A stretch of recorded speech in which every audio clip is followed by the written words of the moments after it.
Oi, pessoal. Na aula de história de hoje, a gente vai falar um pouco sobre a mulher no período colonial e uma sociedade de escravizados, homens livres e senhores. Então, a primeira parte, ele fala aqui, ó, que a partir de 1550 chegaram à colônia portuguesa na América as mulheres europeias. Então, eram órfãs, né, educadas em associações portuguesas que deveriam casar-se com colonos, ter filhos e educá-los de acordo com a sua religião. Então, no período colonial, a mulher era vista como propriedade do homem. Ela só podia ter seus afazeres domésticos e cuidava dos filhos, né? As mulheres que tinham oportunidade de aprender prestavam serviços de interesse dos homens. Então, como lidar com o comércio, ensinar os filhos dos senhores, né? Então, assim, elas não tinham a sua própria autonomia. As mulheres negras, por exemplo, elas eram escravizadas, né? Ou forras livres, assumiam outras funções.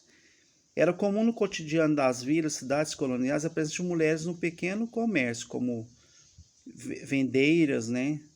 Quituteiras e vendedoras ambulantes. Aqui, ó, a forte presença feminina no comércio de alimentos refletia a influência das suas tradições, tipo as africanas que tinham sua tradição alimentar, as portuguesas também, né? Ó, lá como aqui, cabia às mulheres a tarefa de comercializar e distribuir produtos essenciais para o cotidiano da população, como doces, frutas, hortaliças, queijos e outros. Tá? Então aqui a gente tem uma gravura, né, da presença da mulher no período colonial, como que era. Né? Então está falando sobre o café torrado, que era uma das coisas que as mulheres faziam na época.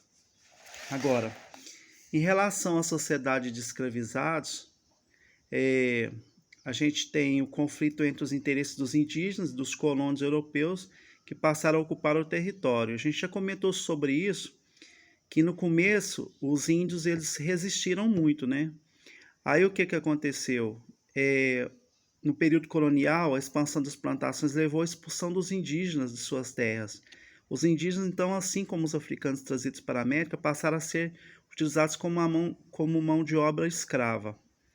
Aí depois a sociedade brasileira estava dividida entre escravizados, homens livres e senhores de terra. Então os escravizados eram os indígenas e os africanos, né? Eram considerados instrumentos de trabalho. Podiam ser vendidos, trocados como mercadoria. Os homens livres eram os roceiros, os artesãos, os pequenos comerciantes. Eram normalmente mestiços e de baixa renda, né? Agora os brancos e donos de terra ou grandes comerciantes podiam ser eleitos para as câmaras municipais, ter cargos ou títulos de administração colonial. Eles eram chamados de homens bons, formavam a elite da sociedade colonial. Enfim, era uma sociedade dividida de modo muito diferente do que estamos acostumados nos dias de hoje. A maior parte da população colonial, composta por escravizados, indígenas ou africanos, mestiços, era marginalizada e não podia participar nas instituições administrativas e nem religiosas da colônia. Aqui a gente tem uma pirâmide que mostra que os escravizados ficavam na parte de baixo da pirâmide. Né? Depois vinham os homens livres, que é aqueles que eram carpinteiros, eram mestres do açúcar, eram roceiros, lavradores, e por último vinham os senhores de terra, que estavam aqui no topo. Né? Então o topo da pirâmide era dado por isso.